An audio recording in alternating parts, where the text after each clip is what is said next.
Alors,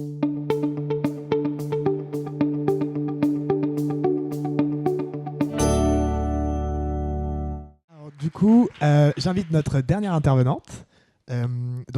Merci beaucoup à Anaïs Préto de venir intervenir. Donc Anaïs Préto, aujourd'hui, tu es... Alors, je te laisse te mettre plutôt là, si ça te va.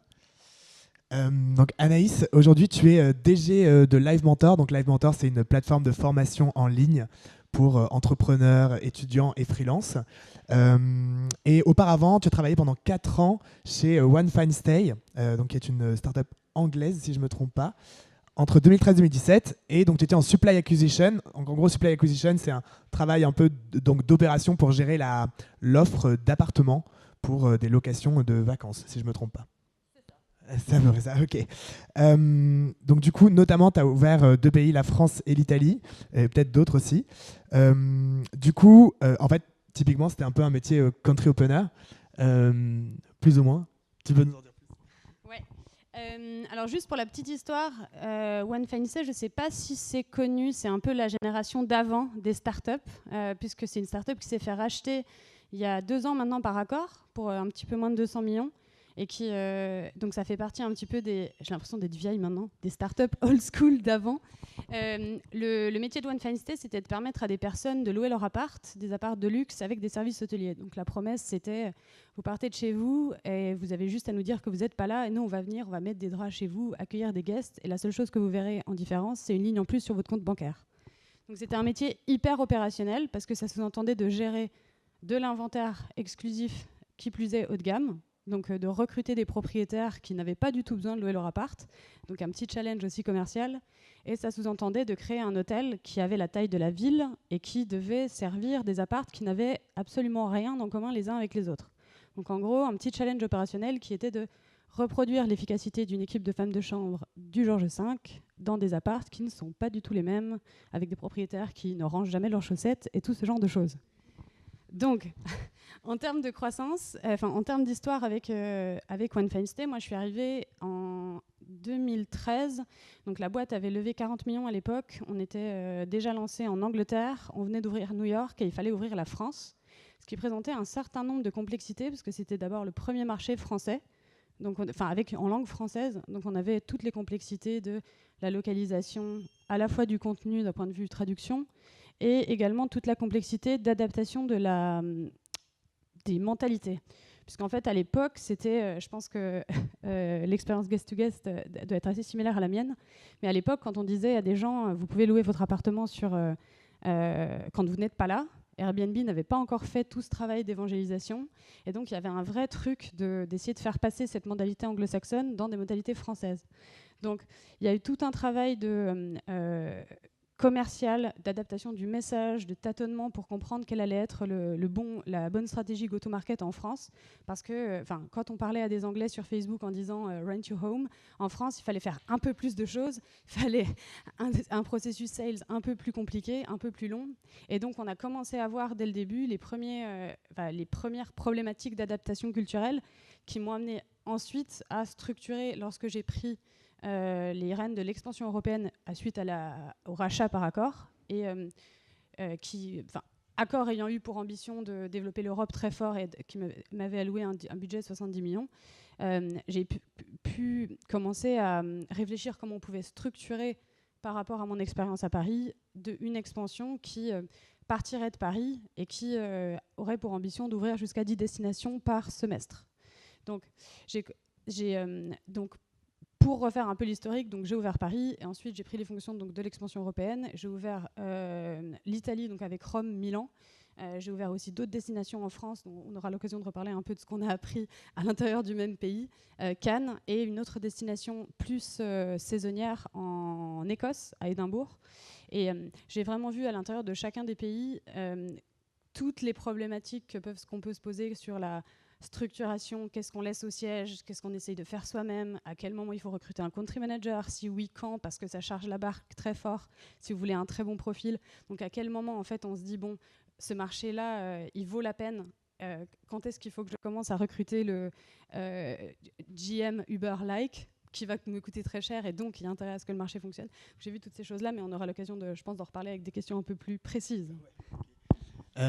Du coup, ouais, donc tu parlais un petit peu voilà, des pays ou des destinations en tout cas que vous décidez d'ouvrir. Comment est-ce que vous faites ces arbitrages-là? C'est-à-dire, donc là, tu nous dis c'était 10 destinations tous les 6 mois, c'est ça? Voilà. Et du coup, comment toi, quand tu pilotes tout ça, tu décides d'aller plutôt à tel endroit, plutôt tel endroit? Ouais. Alors, la spécificité de One Fine Stay, encore une fois, c'est que c'était un business très opérationnel. Donc, le problème qu'on avait, contrairement à des business beaucoup plus digitaux, comme je pense que ça va être le cas chez Cheers, ou c'est le cas maintenant chez Live, je découvre le bonheur de faire des tests. Quand vous devez monter un hôtel, vous devez passer un peu plus de temps sur Excel parce que concrètement votre test il va vous coûter au moins 200 000 balles parce que vous allez devoir forcément recruter une équipe sur place, vous allez devoir avoir des draps, enfin c'est hyper compliqué la MVP d'un hôtel à l'échelle d'une ville. Du coup, comment est-ce qu'on faisait? En fait, pour le coup on n'a pas vraiment réinventé la roue, c'est un peu le type de sujet où on critique beaucoup les écoles de commerce, mais la vérité c'est qu'il y a 2-3 trucs qu'on apprend qui sont pas trop mal, notamment sur les frameworks d'analyse de marché. Et en fait, il y a une première partie qui était de faire un petit peu le bon élève, de reprendre nos frameworks qui étaient tout poussiéreux dans nos notes de cours et de se dire, mais en fait, ces 5C, est-ce que c'est pas ça qu'il faut qu'on regarde? Et donc, on s'est paluché toutes nos... À la fois une analyse externe, mais surtout une analyse interne, parce que c'était aussi l'occasion de se dire, OK, je vais faire mes 5C, donc consumer, collaborator, compagnie, etc. Mais surtout à l'intérieur de tous ces piliers, qu'est-ce qui fait qu'aujourd'hui, One Fine Stay peut fonctionner. Typiquement, consumer, c'est très bien de savoir qu'à Rome, il y a des Russes qui viennent. En revanche, le facteur clé de succès sur le consumer chez One Fine Stay, c'était pas le fait d'être russe ou d'être anglais, c'était le fait d'avoir un séjour long. Et donc, si vous ne regardez pas cet élément-là, et si vous ne savez pas que ça, c'est un facteur clé de succès pour vous, vous ouvrez le marché, vous vous retrouvez avec des séjours de 2 nuits. Des séjours de 2 nuits, c'est pas rentable. Vous auriez pu le voir avant. Donc, c'est assez intéressant parce que ça amène à la fois à prendre de la hauteur d'un point de vue stratégique pour juste pas foncer tête baissée, mais ça amène aussi à se poser pas mal de questions sur son business à soi et se dire, attends, en fait, à Paris et à Londres, qu'est-ce qui a fait que ça avait marché? Et c'est assez agréable comme exercice parce qu'assez souvent, on est le nez dans le guidon sur les marchés historiques et je trouve que les nouveaux marchés sont parfois moins des laboratoires que des occasions de se regarder un peu dans le miroir les marchés historiques, justement. Donc ça, c'est la première étape. Et après, la deuxième étape, c'est pareil, on n'a rien inventé, c'est aller sur le terrain et faire des interviews. Fanny, je ne sais pas si c'est connu, c'est un peu la génération d'avant des startups, puisque c'est une startup qui s'est fait racheter il y a 2 ans maintenant par Accor, pour un petit peu moins de 200 millions. Et qui, donc ça fait partie un petit peu j'ai l'impression d'être vieille maintenant, des startups old school d'avant. Le métier de One Fine Stay, c'était de permettre à des personnes de louer leur appart, des apparts de luxe avec des services hôteliers. Donc la promesse, c'était, vous partez de chez vous et vous avez juste à nous dire que vous n'êtes pas là et nous, on va venir, on va mettre des draps chez vous, accueillir des guests et la seule chose que vous verrez en différence, c'est une ligne en plus sur votre compte bancaire.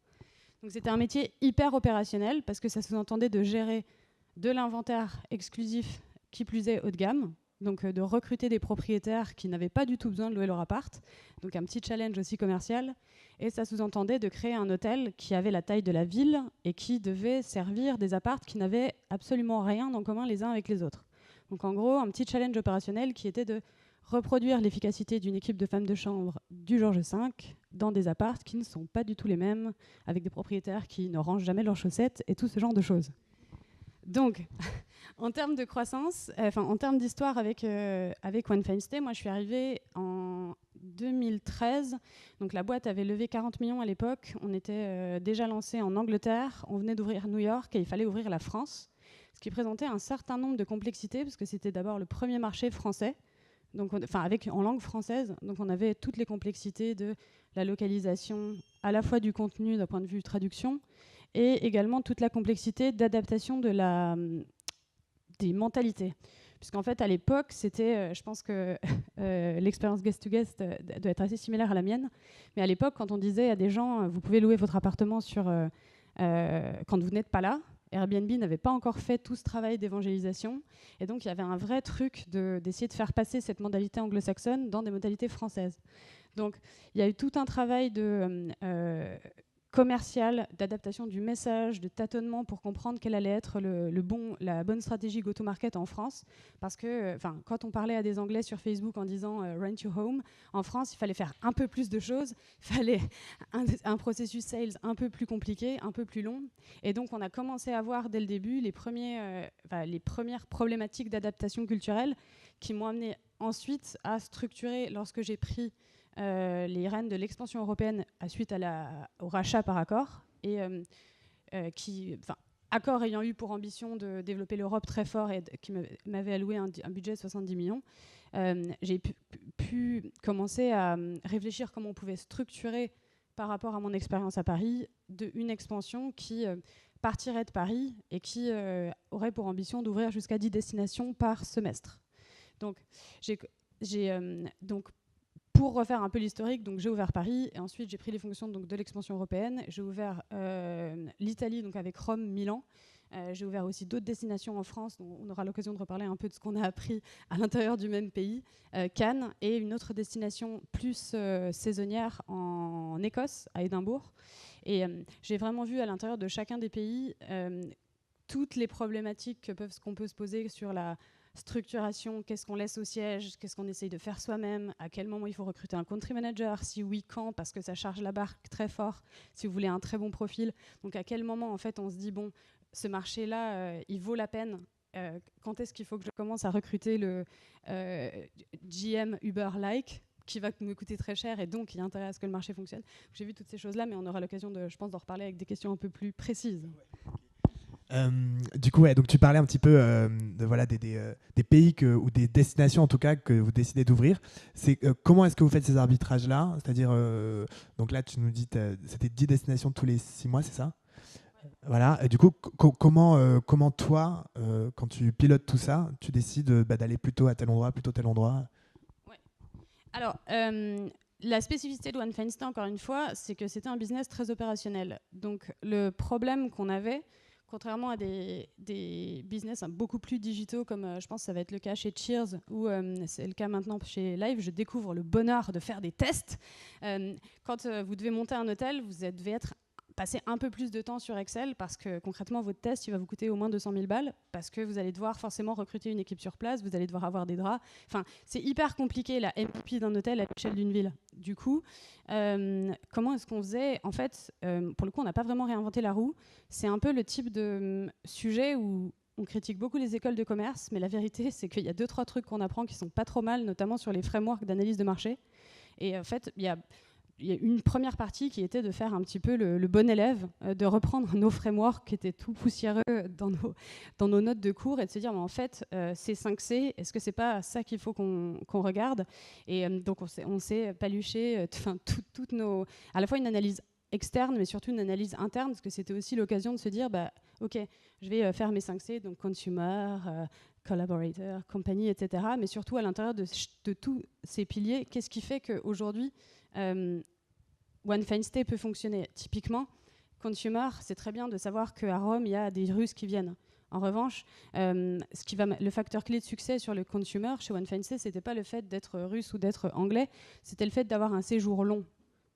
Et donc, si vous ne regardez pas cet élément-là, et si vous ne savez pas que ça, c'est un facteur clé de succès pour vous, vous ouvrez le marché, vous vous retrouvez avec des séjours de 2 nuits. Des séjours de 2 nuits, ce n'est pas rentable. Vous auriez pu le voir avant. Donc, c'est assez intéressant parce que ça amène à la fois à prendre de la hauteur d'un point de vue stratégique pour juste pas foncer tête baissée, mais ça amène aussi à se poser pas mal de questions sur son business à soi et se dire, attends, en fait, à Paris et à Londres, qu'est-ce qui a fait que ça avait marché? Et c'est assez agréable comme exercice parce qu'assez souvent, on est le nez dans le guidon sur les marchés historiques. Et je trouve que les nouveaux marchés sont parfois moins des laboratoires que des occasions de se regarder un peu dans le miroir les marchés historiques, justement. Donc ça, c'est la première étape. Et après, la deuxième étape, c'est pareil, on n'a rien inventé, c'est aller sur le terrain et faire des interviews. En fait, il y a des choses que la data, que Xerfi vont jamais vous dire. Déjà, premièrement, parce que si vous ne parlez pas la langue, vous n'arrivez pas à lire la presse locale et vous avez beau lire TechCrunch, il y a des choses qui ne vont pas être dans TechCrunch. Il y a du contexte que vous n'aurez pas et il y a des infos qui sont intangibles, qui sont juste de la coutume que vous n'aurez pas sinon si vous êtes dans des marchés très locaux.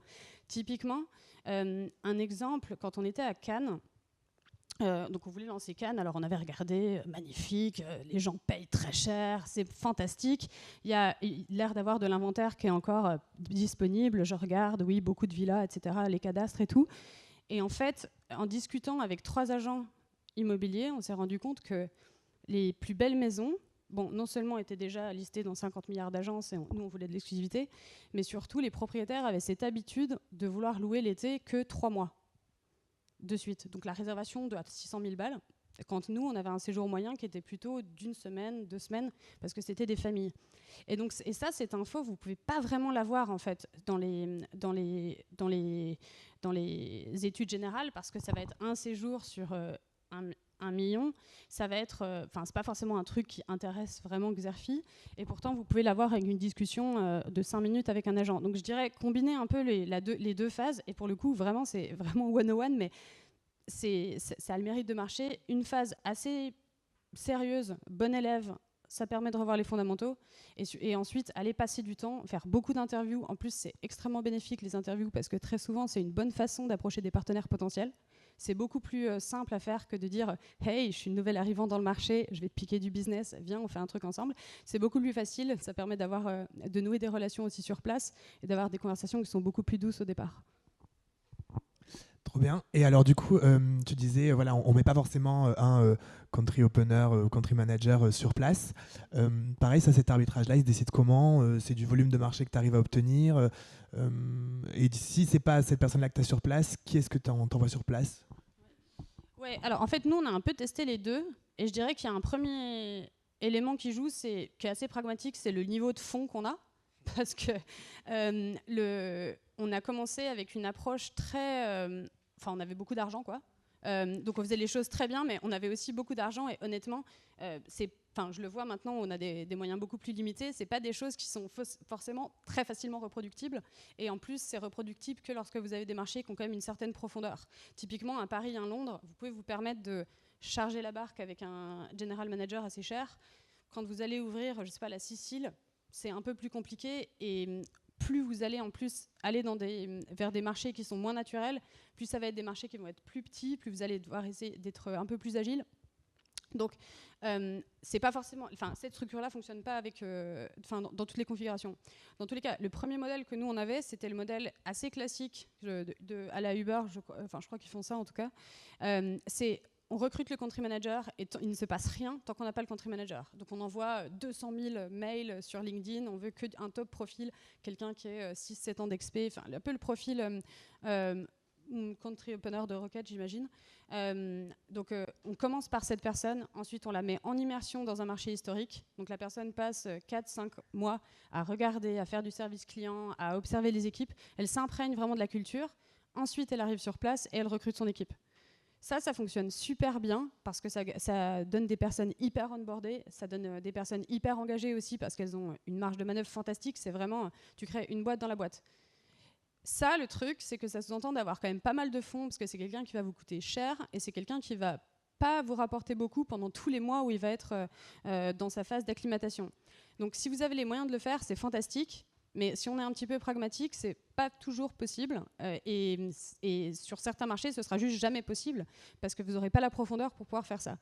Donc nous, on a testé un truc un peu intermédiaire après, notamment sur les petits marchés et quand on commençait à avoir moins d'argent.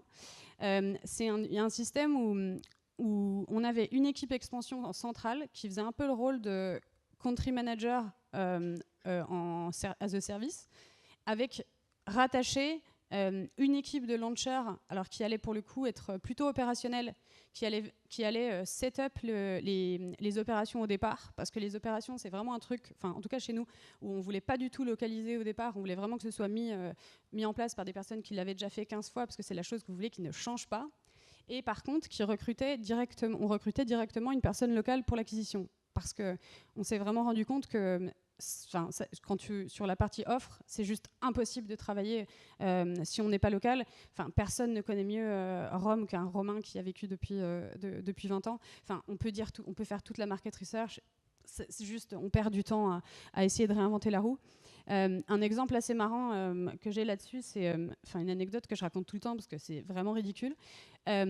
à Rome, on a essayé au départ de lancer l'acquisition tout seul, donc de la piloter depuis Londres, je crois, sur l'offre. Et à Paris, ça fonctionnait très bien les Facebook Ads et ça fonctionnait très bien le direct mailing. On envoyait des cartons aux gens. Donc, on fonctionnait avec les quartiers parce qu'à Paris, c'était relativement facile de repérer les belles maisons. On disait, bon, on va faire toute l'avenue de la Bourdonnais. A priori, ça va être pas mal, à part quelques studios. Donc on s'est dit, à Rome, ça doit être pareil, quoi. On va regarder les quartiers et puis on va envoyer dans les quartiers. Donc ça, déjà, gros fail, parce que bon, déjà, la poste italienne, bonne chance. Parfois, ça n'arrive pas. Et deuxième problème, en fait, toutes les villes ne sont pas structurées avec la notion de beau quartier. Et ça, en fait, les Romains nous l'ont dit immédiatement, marrant, mais en fait, ce quartier, oui, peut-être que vous allez avoir un palazzo, mais ça se trouve, vous allez aussi avoir 50 000 appart juste lambda. Donc, niveau qualification, c'était horrible. Et ça, clairement, c'était juste... penser que ce qui avait marché quelque part allait fonctionner ailleurs. Et un autre exemple, Facebook fonctionnait très bien pour nous. Donc, on s'est dit, parfait, feu, Facebook, on traduit un peu, on change vite fait les photos. Et ça marchait pas du tout, mais on avait genre 0 lead et il n'y avait pas un lead qui correspondait à ce qu'on voulait. Et en fait, en discutant avec une personne locale, la personne nous a dit mais en fait, vous savez, à Rome, en fait, c'est pas du tout comme à Paris, c'est pas un marché de primo-accédants.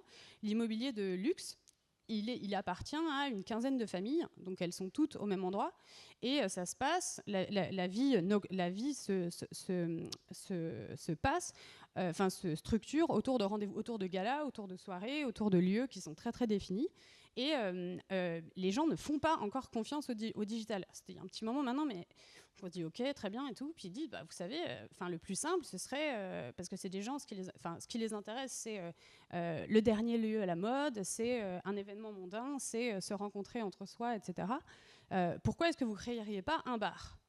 Avec le bar hyper exclusif, vous avez des très belles maisons, faites une très belle maison et on fait un bar sur invitation, quoi. Du coup, on fait non. Puis bon, au bout d'un moment, les Facebook Ads, ça marchait vraiment pas, le courrier arrivait pas, c'était l'enfer. Et donc, du coup, on se dit, ok, on va tester, t'as la liste d'invités, on va juste inviter les gens à ce bar privé dans le jardin d'un palazzo. Donc, alors, on s'est retrouvé à faire des trucs un peu bizarres pour un growth manager. On a ouvert une carte de cocktail, on a galéré pour avoir la licence 4 qu'on n'a jamais eue. Enfin bref, je vous laisse imaginer le truc. Mais en fait, au final, ça nous a rapporté toutes nos maisons. Et en fait, ce truc, si vous n'avez pas quelqu'un qui vit dans la ville et si vous lui faites pas confiance, vous pouvez passer 1000 all hands à être là, je ne comprends pas vraiment, l'acquisition, ça marche pas sur Facebook et tout. Comment optimiser ? Et c'est toutes des choses comme ça où ça paraît évident quand on le dit, mais tant qu'on n'a pas vécu ce truc du... oui, c'est évident. Juste, tu connais ta ville parce que tu as habité dedans. On peut très vite être pris de réinventer la roue et c'est, je pense, le truc à éviter dans l'expansion, quoi. Ok, merci beaucoup. Alors, je vais te poser une dernière question, puis après, on va poser des questions avec la salle. Ce serait quoi, aujourd'hui, avec le recul que tu as sur cette expérience-là, le conseil que tu donnerais à une boîte B2C qui est aujourd'hui que en France et qui se dit, ok, c'est parti, j'ouvre un pays. Quel serait le truc vraiment que tu transmettrais ? Ouvrir un bar, c'est la base. Non, mais c'est vraiment cette idée-là. C'est attention. Je pense que parfois on se complique vraiment la vie, mais s'il y a un framework basique en expansion, c'est qu'est-ce qui doit pas du tout changer. Et ça, vous le laissez au siège et ou vous faites en sorte d'être suffisamment staffé dans votre équipe de launcher pour avoir des gens qui vont au moins faire des allers-retours sur les destinations. Et qu'est-ce qui, de toute évidence, va devoir être adapté. Et ça vous fait votre plan de recrutement. Typiquement, ce genre de choses, c'est évident maintenant que j'y repense avec le recul que pour recruter des propriétaires, pour savoir leur parler, pour convaincre quelqu'un qui n'a pas besoin de louer son appart, qui a un appart magnifique, que ça va le faire, qu'on a un bon service, c'est évident que, qu'il faut savoir aspirer de la confiance et la confiance, elle vient du fait que la personne lui ressemble, quoi, ou que la personne connaît la rue et que puis juste qu'elle parle sa langue, quoi. Et je pense que parfois on est un peu tenté sur l'expansion de se compliquer vraiment la vie à essayer d'appliquer des frameworks hyper complexes, à quel moment localiser ci et ça, mais en fait si on est un petit peu pragmatique, si on regarde juste ce qui ne doit absolument pas changer, ou parce que c'est des process qui sont hérités d'années d'apprentissage et que du coup vous n'avez pas envie que Rome fasse les mêmes erreurs que Paris, et donc là effectivement il faut que vous mettiez des launchers pour encadrer, ou parce que c'est quelque chose qui est hyper structurant dans votre expérience. Notamment, c'était intéressant l'exemple de Guest to Guest, mais nous, chez One Fine Stay, par exemple, on avait sur l'approche concierge, enfin sur les personnes qui répondaient aux questions des guests, on voulait faire du service haut de gamme, mais avec cette idée que c'était comme si un ami en ville répondait au téléphone. Donc, et on avait une patte qui était très spéciale, qui n'était pas du tout la patte que vous auriez au Georges V, on ne faisait pas référence, etc. Mais par contre, on essayait toujours de faire un petit peu mieux que ce qui était attendu de nous, comme ce qu'un ami ferait. Et donc, sur cette fonction-là, typiquement, à Paris et à Rome, d'ailleurs, on a, dans les 6 premiers mois, fait venir quelqu'un d'un marché historique, parce qu'en plus, c'était pratique, parce que les guests étaient anglophones aussi. Et on laissait cette personne dans le bureau, donc créer le département et surtout imprégner les autres qui étaient autour des bonnes pratiques, des comportements qui étaient attendus, etc. Donc ça, sur ces fonctions-là, parce que c'est quelque chose que vous voulez qui ne change pas, il faut surinvestir, il faut partir de l'existant. En revanche, sur tout ce qui va être amené à changer, c'est plus un challenge de recrutement que d'expansion pure. Merci beaucoup, Anaïs. Est-ce qu'il y a des questions dans la salle? Yes. Non. Bah, peut-être une question quand même. Ok, Mathieu.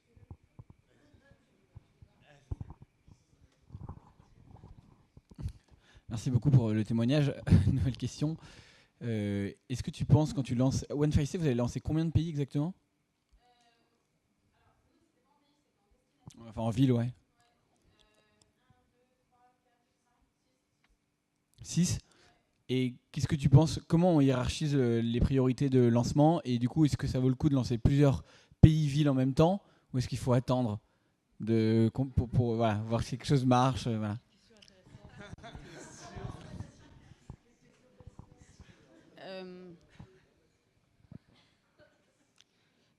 Je dirais que, encore une fois, ça dépend de votre argent déjà, parce que c'est quand même beaucoup lié à ça. Non, en fait, typiquement, One Fine Stay, on a ouvert Paris et Los Angeles, qui étaient 2 gros marchés en même temps, avec beaucoup de fonds. Et donc, ça nous a permis d'avoir 2 profils hyper seniors à la tête des 2 villes, et donc de monter des équipes qui étaient magnifiques dans chacun des endroits, et de dérouler. Après, en fait, ça dépend vraiment, je pense, de la maturité du modèle d'expansion. Moi, je crois pas trop dans le truc on peut faire des 5 milliards de tests en même temps. Enfin, le coût de l'expansion laboratoire, qu'on me démontre le contraire, mais pour moi, ça a toujours foiré.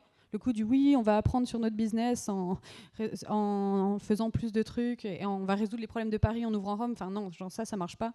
On peut aller très vite dès lors qu'on a quelque chose, dès lors qu'on a un playbook d'expansion qui est quand même relativement éprouvé et qu'on peut répéter tranquillement.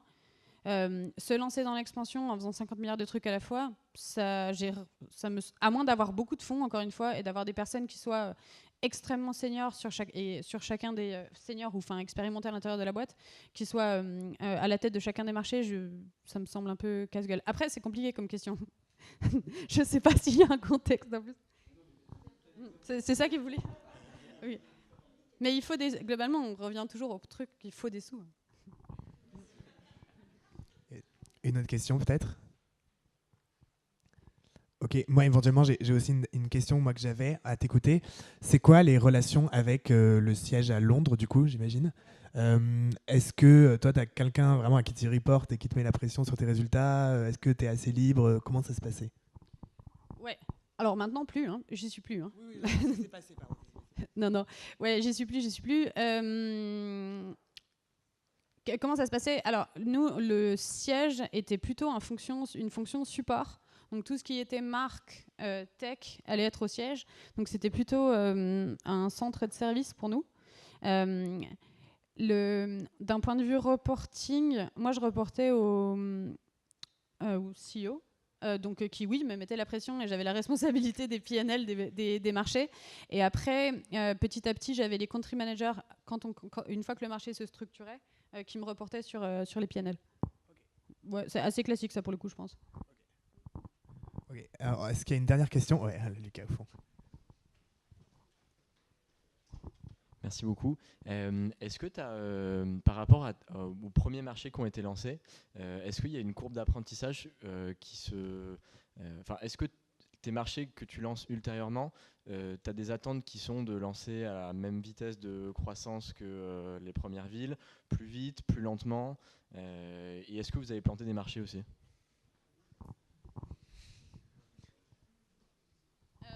Ouais. Alors, il y a certainement il y a une courbe d'apprentissage. Alors, nous, objectivement, un des éléments qui marquait le mieux la courbe d'apprentissage, c'était le burn, parce que les premiers marchés qu'on a lancés, c'était vraiment plusieurs millions la première année. C'était dense. Et à la fin, on arrivait à lancer des marchés avec une centaine de milliers d'euros, ce qui était pas mal comme courbe de progression par rapport à ce d'où on partait. Et ça, c'est dû essentiellement au fait qu'au début, quand le modèle d'expansion n'est pas forcément très mature, comme je disais, vous devez mettre des personnes très seniors à la tête. Donc vous devez prendre un country manager qui vraiment a beaucoup d'expérience et qui du coup coûte cher. Donc il y a ce point-là. Ensuite, quand vous comprenez un peu mieux comment ouvrir le marché, vous pouvez vous permettre d'avoir un peu ces country managers as a service avec, dans la première année, pas forcément le besoin de recruter un country manager et peut-être, quand vous le recrutez, pas forcément besoin de prendre quelqu'un qui a autant d'expé que sur les premiers marchés. Donc il y a ça, clairement. Après, est-ce qu'on a planté des marchés ? Oui, clairement. Par exemple, on a planté le sud de la France, je pense qu'on peut le dire. Parce que même si on avait eu justement cet insight marché du fait que ça allait être compliqué de changer les mentalités des propriétaires, on avait quand même décidé de voir si on pouvait y aller. Et on s'est retrouvé dans un marché qui était extrêmement compliqué. On n'avait pas du tout anticipé la saisonnalité des réservations, donc on a lancé en janvier, je crois, et en fait on se retrouvait avec de l'inventaire à vendre, mais pour dans 2 ans, donc c'était un peu complexe. Donc ça, c'est pareil, des choses qu'on aurait pu certainement éviter en faisant un peu plus confiance à ce que nous disaient justement les vieux de la vieille sur place. Parce que ça, c'est aussi un peu un écueil qu'on a souvent, en tout cas que moi j'avais, quand on est sur une industrie qu'on twist, qu'on a l'impression de disrupter en tout cas, en fait on a tendance parfois à pas faire suffisamment confiance aux acteurs locaux en se disant ah oui, c'est pas grave, on va trouver un hack. Et c'est souvent pas si vrai que ça. Et en particulier quand vous travaillez avec beaucoup d'intermédiaires, trouver un hack qui va fonctionner avec tous les propriétaires, avec un changement individuel de mentalité, compliqué. C'est pas des business où, One Fine Say, c'était pas un business où la techno pouvait tant que ça changer le paradigme sur un marché. Oui, vous pouviez être plus efficace. Oui, vous allez distribuer. Oui, on avait une audience qui était un peu différente des autres. Mais globalement, si vous avez un coût du travail qui est à X, si vous avez une taille des maisons qui est à tant, globalement, votre modèle opérationnel, il est relativement plié, quoi. Vous n'allez pas scaler le SMIC, vous n'allez pas scaler le ménage, vous n'allez pas réduire les maisons.